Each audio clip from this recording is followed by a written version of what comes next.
이전에 함께하는 하나님의 말씀은 구약 출애굽기입니다. 출애굽기 20장 4절에서 5절입니다.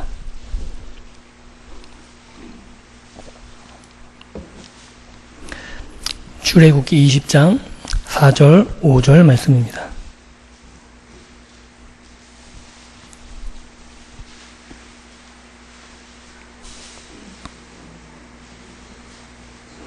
제가 가진 성경으로 구약 113쪽입니다. 출애굽기 20장 4절 5절의 말씀. 차리셨으면 저와 여러분들이 함께 한 목소리로 봉독합니다. 같이 읽습니다.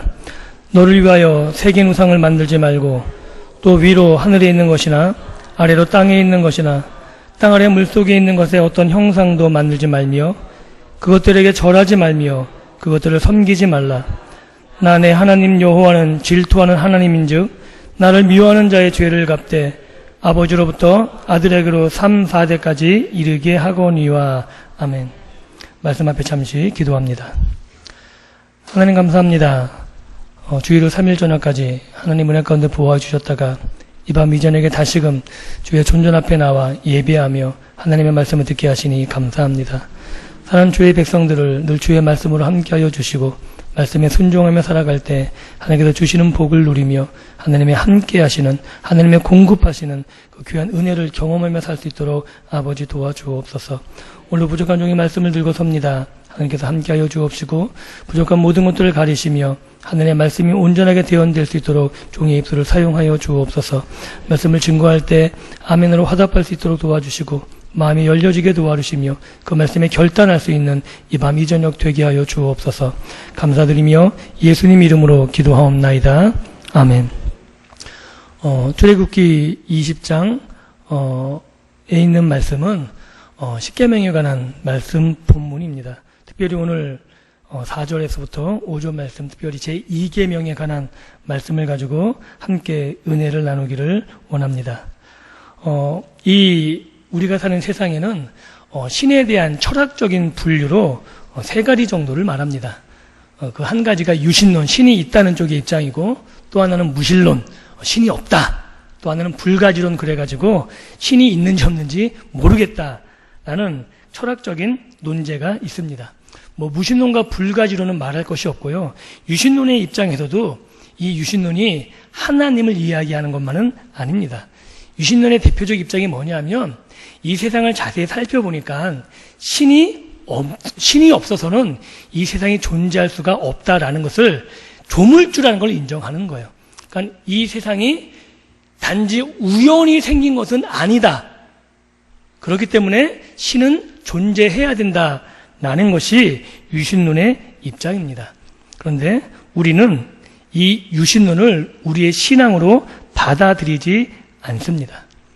우리의 신앙은 유신론의 입장이 아니라 성경에 기록된 하나님을 믿는 신앙임을 확실히 해야 될 필요가 있습니다.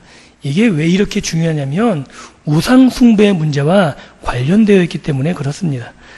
이 유신론의 입장을 다시 한번 두 가지로 정의하자면 어떤 신, 일반적인 조물주냐 아니면 성경에서 말하는 하나님이냐, 여기에 관한 문제로 이야기할 수 있을 것 같습니다.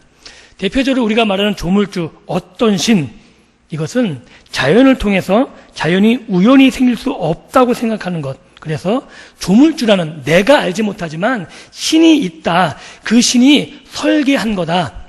사람이 설계한 것보다 훨씬 더 계획적이고 훨씬 더 굉장히 인간들이 설계한 것 이상의 것들이 있는 건데 인간보다 못한 것들에 의해서 우연이 된다는 게 말이 안 된다라는 입장입니다. 또 한 가지는 우주와 자연 말고 인간을 연구하는 의학자들, 과학자들을 통해서도 인간의 몸을 통해서 아니면 인간의 상호적인 관계를 통해서 이거는 우연히 발생될 수 없는 것이다. 어떻게 우연히 생물이 발생될 수 있고 우연히 진화라는 게 가능한 것이냐 라는 입장을 취하게 돼서 인간은 단지 우연히 산물이 아니라 신의 작품이다라고 결론을 내린 거죠. 그러나 중요한 것은 그들이 말하는 신은 하나님이 성경에서 말하는 하나님이 아니라는 사실입니다. 그럼에도 불구하고 우리는 신앙생활을 하면서 이 어떤 신의 입장에서 우리의 신앙생활을 하는 경우가 많이 있음을 종종 볼 수 있습니다. 성경에서는 어갓을 철저하게 배격합니다. 성경에서는 더갓, 성경에 의해서 알려진 하나님, 즉 계시되어진 하나님 여호와 하나님을 섬길 것으로 명하고 있지, 어떤 신을 하나님으로 받아들이는 것은 금지하고 있는 모습을 오늘 본문을 통해서도 확인할 수 있는 거죠. 그래서 어갓의 입장을 취하는 신학자들도 굉장히 많이 있어요. 그래서 다른 종교에도 구원이 있다는 종교다원주의가 지금 우리 시대를 뒤덮고 있는 거죠. 너희만 진리냐? 기독교만 구원이 있는 거냐? 하나님은 사랑이셔도 불교를 통해서도 다른 종교를 통해서도 구원을 심겨 놓았다고 이야기하고 있는 거예요.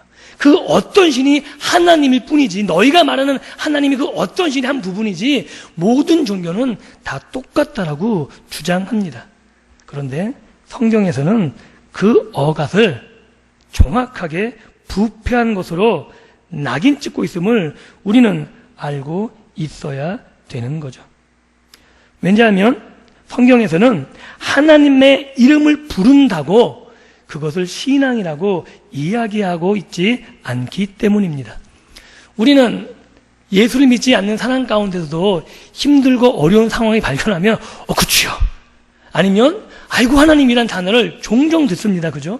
그런데 그들의 입에서 주여란 말이 나왔다고, 하나님이란 단어가 불려졌다고 그들이 하나님을 섬긴다고 이야기할 수 있을까요? 그렇지 않습니다. 어떤 사람들은 모든 사람들 속에는 신이 있어서 그 신의 이름을 부르는 거니까 그것도 하나님을 섬긴다라고 주장하지만 그렇지 않습니다. 그들은 주여를 부른다고, 하나님을 부른다고 그들이 하나님을 찾는 것이 아님을 우리는 분명히 알고 있어야 되는 거죠. 또한 우리 시대 문화사역이라는 말로 종종 많이 대표되는 사역을 하게 됩니다. 특별히 CCM 사역들, 아니면 자연문화, 아니면 예술문화, 그 가운데서 하나님의 이름을 배제하고 세상 가사 가운데에서 이게 찬송가인지 복음성가인지 세상 전혀 구분하지 못해요. 어떻게 들으면 복음성가 같고, 어떻게 들으면 사랑을 노래하는 가사 같고, 그러면서 뭐라 그래요? 그들에게 친근히 다가가서 그들에게 느낌으로 하나님을 전달한다라고 이야기하는데, 성경에는 그런 것들을 사역이라고 이야기하지 않습니다. 어떤 부분은 또한 이방의 풍습을 교회 안으로 받아들이는 경우도 굉장히 많이 있습니다. 그래서 세상과 교회의 격차를 줄이려는 노력을 참 많이 하는 거죠. 세상의 문화를 교회 안에 들으면 그들이 좀 더 친근하게 되어서 교회에 많이 들어와서 부담감 없이 정착할 수 있지 않을까라는 식의 사고방식을 가지고 세상의 문화를 교회가 많이 받아들이기도 합니다. 그런데 엄밀하게 따지면 그것 또한 성경에서 받아들이지 않는다고 이야기할 수 있는 거죠. 왜냐하면 성경은 정확하게 어갓, 어떤 신, 그 어떤 신에 대해서 경배하는 것을 부패했다고 정확하게 지적하고 있기 때문입니다. 우리가 익히 알고 있듯이 아론의 금송아지 사건을 예를 들 수 있을 것 같아요. 모세가 십계명을 받으러 산에 올라가서 40일 동안 자리를 비웠을 때 이스라엘 백성들은 하나님과의 관계가 단절됐다 느껴서 불안했던 것 같습니다. 그래서 우리가 하나님께 예배해야겠는데, 우리가 하나님께 예배하기 위해서 자기에게 익숙했던 형상을 만들기를 아론에게 요청했고, 아론은 모든 군부치들을 다 모아서 한 형상, 애굽에서 늘상 보았던 한 형상인 금송아지를 만들어 놓고 그것에게 명명합니다. 너희를 애굽에서 인도하여 낸 여호와다 라고 명명하고 그 금송아지를 섬기게 됩니다. 그런데 이스라엘 입장에서는 단지 금송아지로 하나님을 형상화한 것이지 하나님을 배반한 것은 아닌 것으로 보여져요. 그죠? 그들이 다른 신을 섬겼다고 이야기하지 않습니다. 그들은 분명히 뭐라고 이야기하냐면 하나님을 섬기는 것이라고 이야기해요. 하나님을 섬기는데 우리가 볼 수 있게 형상화하자. 그래서 뭘 만들어요? 우리가 익숙한 금송아지, 애굽에서 늘상 봤던 송아지 하나 만들고 우리는 하나님을 섬기는 거다라고 만들어 놓고 하나님을 섬기는 거예요. 그리고 열정적으로 섬깁니다. 뛰어놀고 춤추고 노래하고 자기의 혼신을 다해서 섬기는 모습을 볼 수 있어요. 그래서 모세가 내려왔을 때 여기서 뭐라 그래요? 이거 전쟁이 난 것 같으면 싸우는 소리입니다. 그랬더니 모세가 뭐라 그래요? 아니라고. 즐겁게 뛰어노는 소리라고. 그 정도로 열정적이었던 것 같습니다. 그런데 그 모습을 보고 하나님은 뭐라고 그러냐면 내 백성이 부패하였다라고 이야기하죠.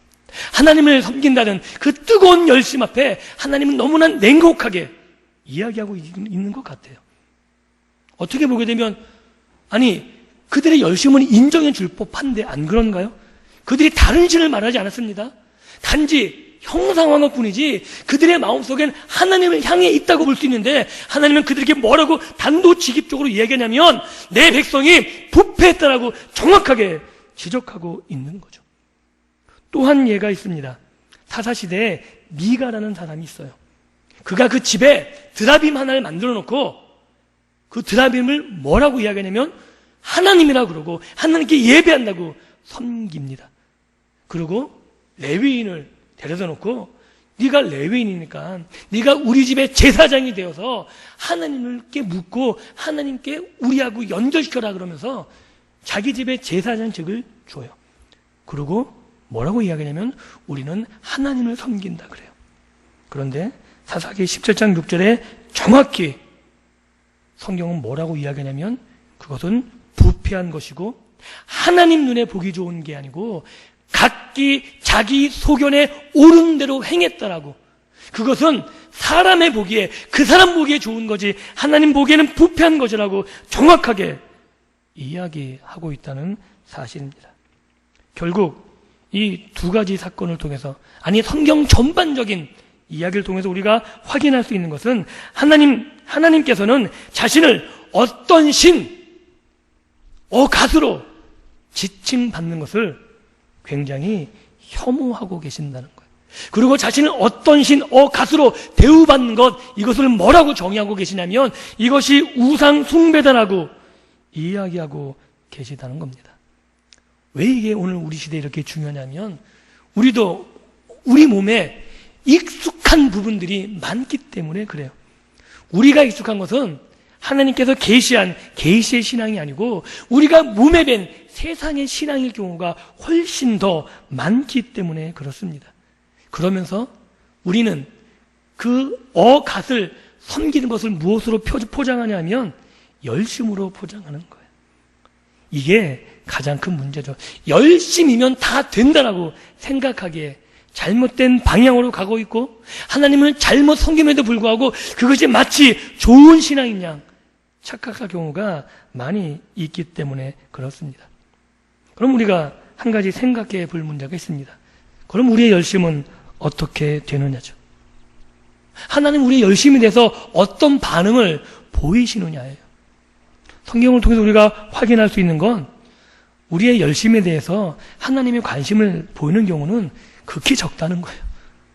애석하고 안타깝지만 하나님은 우리의 열심보다는 하나님이 명명하신 하나님이 자신을 계시하신 그 지식을 가지고 하나님 앞에 서기를 원하고 계십니다. 그래서 호세아 선지자가 뭐라 그래요? 이 백성이 지식이 없어서 망하는도다. 여호와를 아는 지식이 없어서 이 백성이 부패했다고 지적하고 계시는 거예요. 그들이 열심이 없었겠습니까? 이사야 선지자가 누리 얘기하는 건 뭐냐면 하나님을 섬기지 않았다는 거예요. 이사야 선지자가 이스라엘 백성과 싸웠던 계속되는 싸움이 뭐냐면 이스라엘 백성은 하나님을 섬겼다는 거고 이사야 선지자는 너희가 하나님을 안 섬겼다는 거예요. 그 차이는 뭐냐면 하나님이 원하는 방식이 아니라는 거죠. 우리는 하나님 앞에 제사를 다 드렸고 하나님 앞에 드릴 것 다 드렸고 하나님께 나와왔고 하나님 말씀대로 안 한 적이 없다고 우기는데 이사는 하나님의 말씀을 통해서 뭐라고 이야기하냐면 너희는 하나님의 뜻대로 산 적이 한 번도 없다는 거죠. 그래서 뭐라 그래요? 너희는 나를 바르게 섬긴 적이 너희는 나에게 예배한 적이 없다라고 이야기하고 있는 사실입니다. 결국 우리가 하나님을 섬기는 신앙은 우리의 열심으로 평가되어서는 안 된다는 거예요. 굉장히 중요합니다. 교회의 봉사, 교회에 열심히 내는 것 중요합니다. 그러나 그것보다 우선되는 것이 뭐냐 하면 열심이 아니라 하나님을 아는 것이고 하나님을 아는 지식 안에서 하나님을 바르게 섬기는 것이라고 이야기할 수 있는 거죠. 하나님께서는 이스라엘을 인도해 내시면서 하나님 백성의 관계를 맺으십니다. 그죠? 이는 내 백성이라고. 그런데 아론의 금송아지 사건에서 놀라운 점이 발견됩니다.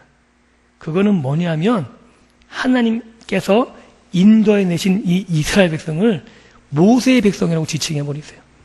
내가 인도하여 낸 내 백성, 즉 모세가 인도해 낸 모세의 백성, 너희 백성이 부패했다라고 아주 격하게 싫어하는 모습을 보이고 있다는 사실이에요. 이게 하나님이 얼마나 우상숭배, 어갓에 관한 이 부분만큼은 하나님이 그냥 넘어가지 않는다라고 우리는 받아들일 수 있는 거죠. 하나님께서는 성경에서 자신이 계시하신 그 모습 그대로 섬김을 받기를 원하고 계십니다. 왜냐하면 하나님은 인격이시기 때문에 그래요.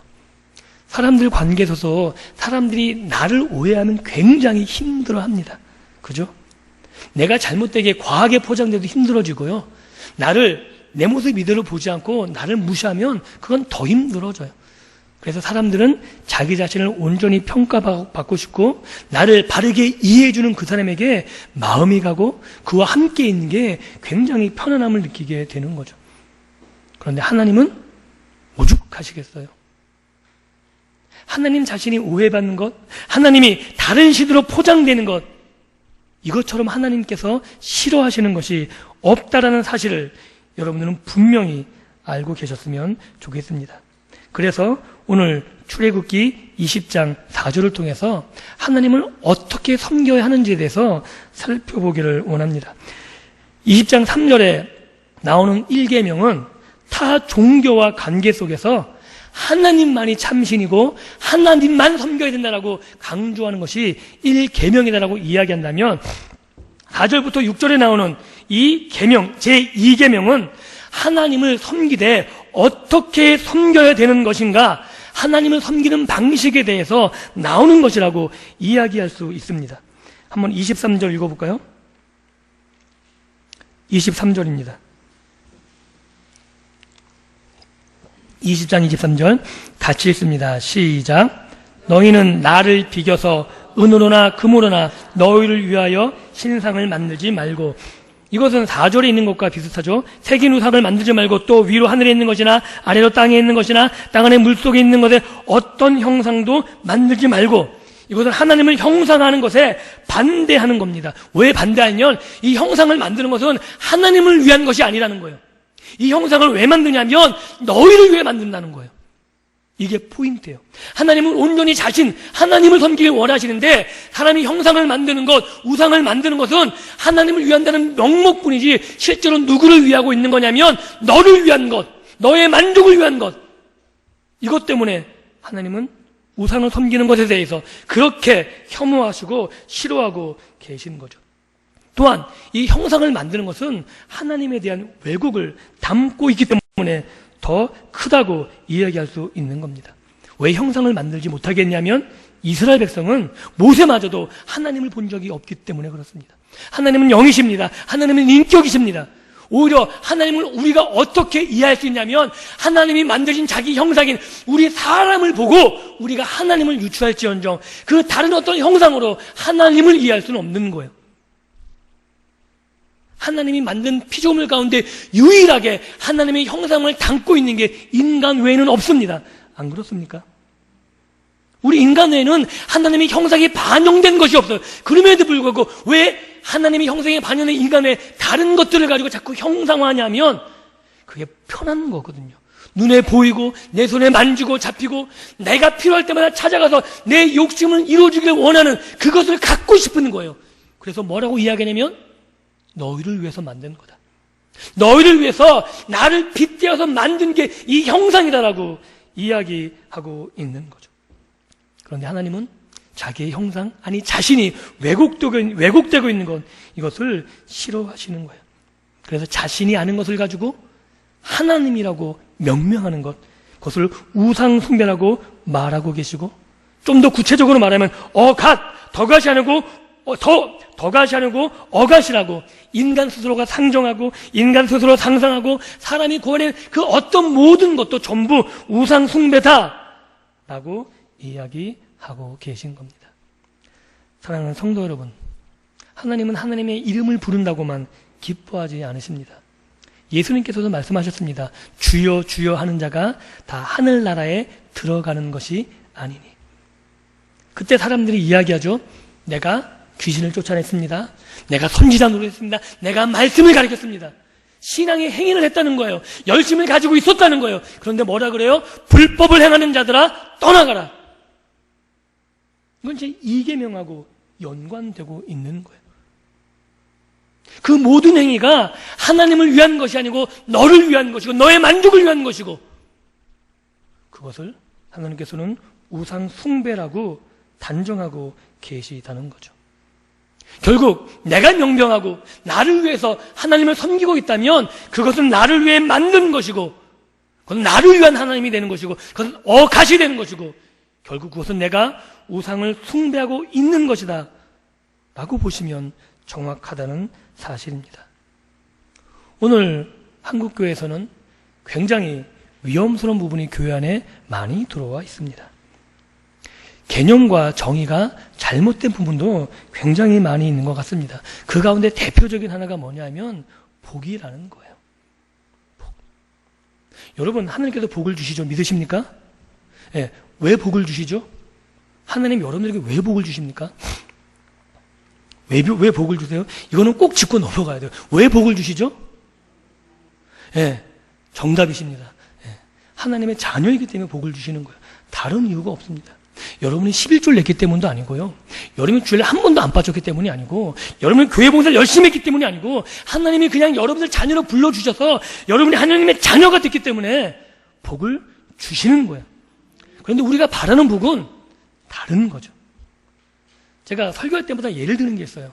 어떤 예를 드냐면, 부모와 자녀 입장에서 싸우는 싸움은 언제나 돼요. 엄마가 나에게 해준 게 뭐가 있어? 많이 들어보셨죠? 애들이 수만 틀리면 하는 거예요. 나에게 해준 게 뭐가 있어? 여러분은 대뜸 하잖아요. 이 녀석아, 내가 못 틀린 게 뭐가 있어? 맨날 이게 틀려요. 왜 틀리죠?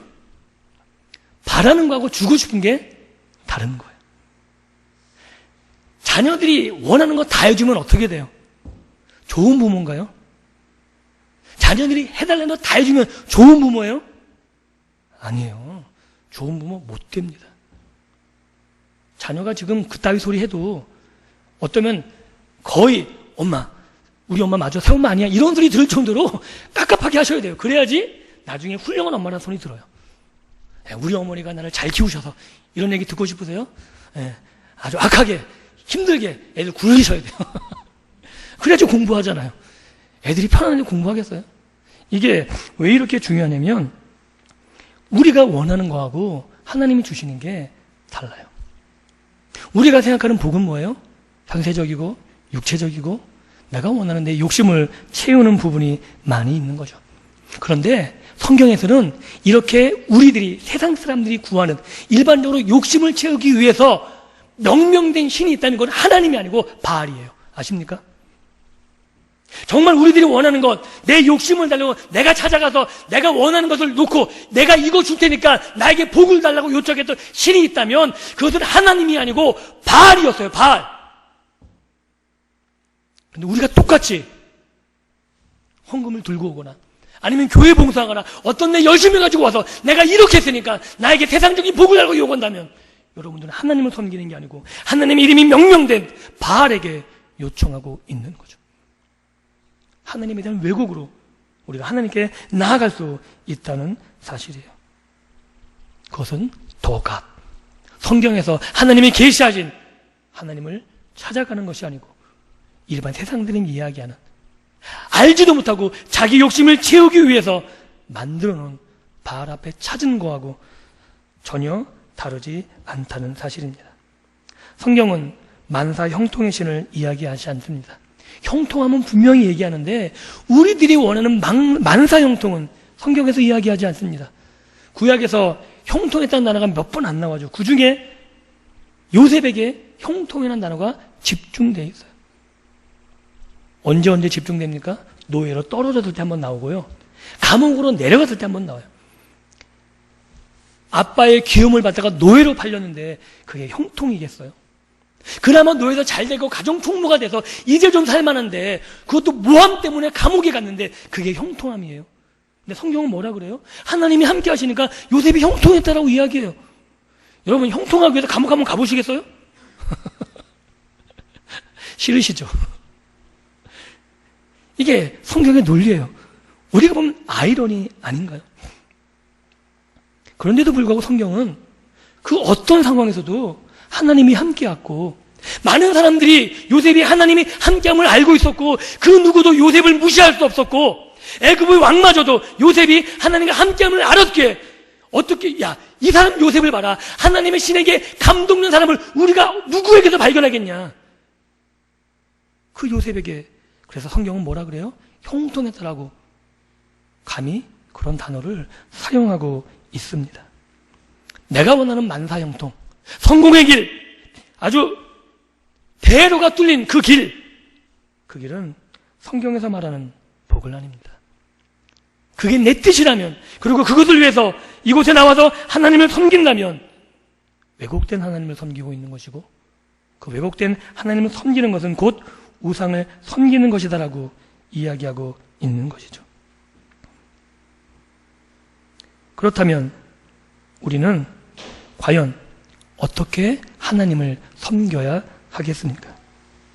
하나님의 이름만을 이야기해서는 안 된다고 이야기 드렸습니다.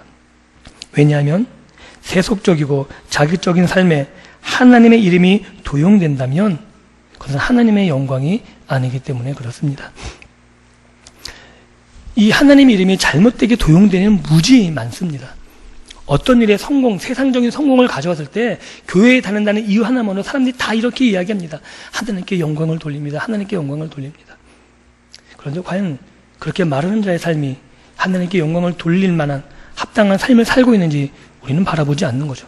단지 결과만 그가 어떤 높은 위치에 있기 때문에 하나님께 영광을 돌린다는 것이 하나님의 이름을 높이는 것에 도움이 된다고 생각하는데 실제로는 그렇지 않습니다.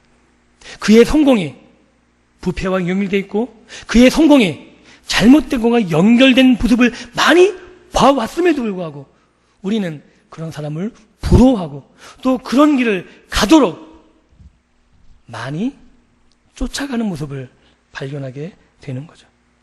하나님은 그런 잘못된 삶의 모습을 통한 하나님의 이름이 도용되는 것, 그것을 기뻐하시지 않습니다. 그건 사사기 시대 때 말했던 자기 소견에 옳은 대로 하는 거죠. 이렇게 하면 하나님께 영광이 될 거야. 내가 어떤 부정과 부패를 저지르건 내가 남을 짓밟고 있는 관계없이 내가 높은 자리에 서가지고 하나님 영광 받으십시오. 이것은 하나님이 기뻐하는 모습이 아니라는 사실입니다. 잘못된 일들을 저지르고 하나님의 법을 어겨가면서 신앙생활을 하는 것 하나님이 원치 않으십니다. 지금 우리 시대는 신앙이 엄청난 도전이 우리 앞에 놓여져 있습니다. 혼전 성관계가 만연되고 있어요. 아십니까? 기독 청년 가운데서 56%, 60%가 혼전 성관계는 괜찮다고 대답을 해요. 지금 실제 상황입니다. 20, 30%가 동거도 한다 그래요. 기독교인 설문조사입니다.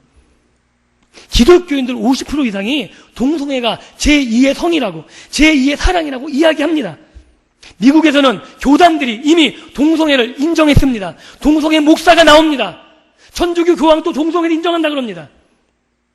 이게 현실입니다. 낙태는 어쩔 수 없는 거라고. 관 여러분 어떻게 하시겠습니까? 세상 사람이 다 그렇게 하니까 그게 흐름이니까 인정해야 되는 것인가요? 수많은 사람들이 가정이 깨어지고 가정이 다시금 세워지고 이런 가정이 막 혼란되는 생활 가운데 살아가고 있습니다. 그런데 그것이 너무 일반화되어가지고 아주 무감각해 져버린 모습을 우리는 볼 수 있습니다. 아픕니다. 괴롭습니다. 인정합니다. 그럼에도 불구하고 잘못된 것은 잘못된 것이라고 이야기하며 그 아픔을 치유할 수 있어야 됩니다. 우리가 잘못된 것을 알고 죄임을 알아야지 치유가 되고 회복될 수 있기 때문에 그렇습니다. 그런데 그 자정 능력마저 교회가 상실해가고 있는 모습을 통해서 정말 하나님을 섬긴다는 게 무엇인지 우리는 다시 진지하게 생각해 봐야 될 시기가 왔다고 생각되어집니다. 자기 편의에 맞는 하나님. 하나님은 사랑하시기에 누구나 다 용서하시고 누구나 받아들이신다고. 하나님의 사랑이신데 어떻게 그들을 안 받아들이겠냐고. 그런데 성경에서 하나님은 죄에 대해서만큼은 철저하십니다. 얼마나 냉정하신지 모릅니다. 그런데 그의 철저한 죄의 지적이 있어야 회개가 있고 돌이킴이 있고 치유가 있음을 우리는 예수님의 사역을 통해서 확인할 수 있게 되는 거죠. 예수님께서도 한 여인, 가늠한 여인, 잡힌 여인을 놓고 이렇게 이야기하십니다. 나도 너를 정죄하지 않으니 다시 가서 죄를 짓지 말라. 정죄하지 않은 거지, 그것이 잘못되지 않은 것이라고 덮지 않으셨어요. 잘못된 것이지만 나는 너를 용서한다. 그러니 그 죄에서 벗어나라는 거예요. 우리는 사랑이라는 명목으로 너무나 쉽게 죄를 덮어버립니다. 다 그냥 용서합니다. 그러면 그 사람은 회개할 기회마저 잃어버리게 되는 거죠. 돌이킬 수 없게 만드는 거예요. 그것은 성경에서 말하는 하나님이 아닙니다. 그것 또한 하나님의 왜곡인 것이고 우리의 편의가 만들어내는 하나님이 되는 것이고 그것 또한 또 다른 우상을 섬기게 되는 것이라고 성경은 이야기하고 있는 겁니다. 말씀을 맺습니다. 지금까지 장황하게 이야기한 것, 그것은 우리가 하나님을 어떻게 섬기는가에 대한 것입니다. 우리가 하나님을 온전하게 섬기기 위해선 하나님에 대한 지식이 필요합니다. 부탁을 드립니다. 성경을 보십시오. 성경을 가까이 하십시오. 호세아 선지자가 말한 것, 이것이 오늘 우리 시대에도 해당되는 것 같습니다. 이 백성이 여호와를 아는 지식이 없어서 망하는도다. 우리가 하나님 말씀을 가까이 했다면 그럼 망발 또한 할 수 없는 거죠. 하나님이 싫어하시는데, 하나님이 죄라고 이야기하시는데 하나님이 사랑이시다는 그 하나 때문에 그 모든 것을 어떻게 덮는다고 쉽게 이야기할 수 있겠습니까? 또한 성경에서는 하나님이 원하시는 것을 전부 이야기해 놓으셨습니다. 하나님을 어떻게 섬겨야 되는 것인지, 하나님께 어떤 마음으로 나가야 되는 것인지, 하나님이 기뻐하시는 것이 무엇이고 하나님이 싫어하는 것이 무엇인지 전부 기록해 놓았습니다. 그런데 우리는 하나님이 무엇을 원하시는지 모른다고 항변합니다. 하나님이 무엇을 기뻐하시는지 모른다고 항변합니다. 그것은 우리가 하나님이 기뻐하시는 것을 모르는 게 아니고 싫어하는 거죠. 하나님이 원하시는 그것을 하기 싫기 때문에 내 귀를 닫고 내 눈을 닫고 내가 좋아하는 것만을 고집하면서 하나님하고 씨름하는 그 모습이 우리의 모습일 때가 많다는 사실입니다. 부탁드리기는 성경을 통해서 성경에서 계시된 하나님을 만나실 수 있기를 주님의 이름으로 축원합니다. 그래서 하나님의 뜻을 분별할 수 있으셔야만 합니다. 그리고 오늘 내 삶이 하나님이 원하시는 것이 무엇인지, 내가 결정하는 것이 정말 하나님이 기뻐하시는 것인지, 내가 하나님 이름을 높인다고 하나님 이름을 오늘도 외치고 있는데 정말 그 내 외침을 통해서 하나님이 기뻐하심을 받고 있는지, 하나님의 영광을 받고 있는지 우리는 또한 고민할 수 있으셔야 됩니다. 하나님을 경외하는 것, 이것은 하나님을 바르게 아는 것으로부터 시작되어집니다. 하나님을 바르게 섬기는 것, 그것은 성경을 통해서 하나님을 알아갈 때, 하나님께서 말씀으로 나에게 다가오시고 말씀으로 깨닫게 하실 때 내 죄악이 고백되어지고 내가 하나님의 은혜 가운데 온전히 들어갈 때 거기서 참된 신앙이 시작되어집니다. 내 죄악이 내려놓아지고 내 욕심이 내려놓아지고 그때부터 하나님이 기뻐하시는 일들을 내가 감당할 수 있기 때문에 그렇습니다.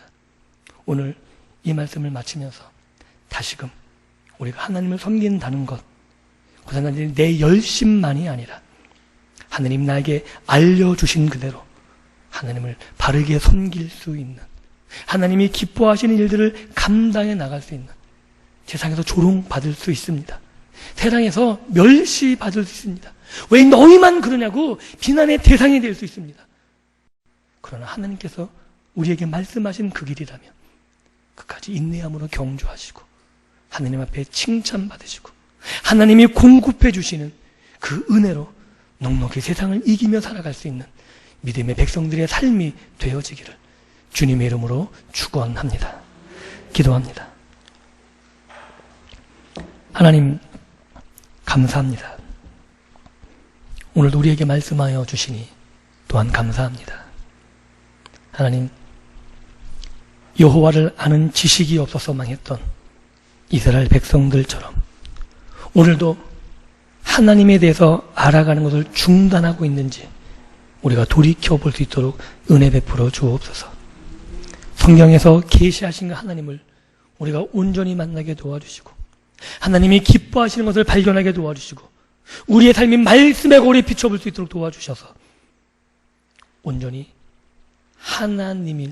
하나님을 위해서 하나님의 이름을 위해서 이 땅을 살아가는 주의 백성들 되게 하여 주옵시고 믿음의 백성들의 삶을 통해서 하나님의 이름이 높아지며 여호와 경외하는 그 신앙의 삶을 통해서 하나님이 이 땅 가운데 온전히 드러나는 귀한 믿음의 삶이 되게 하여 주옵소서.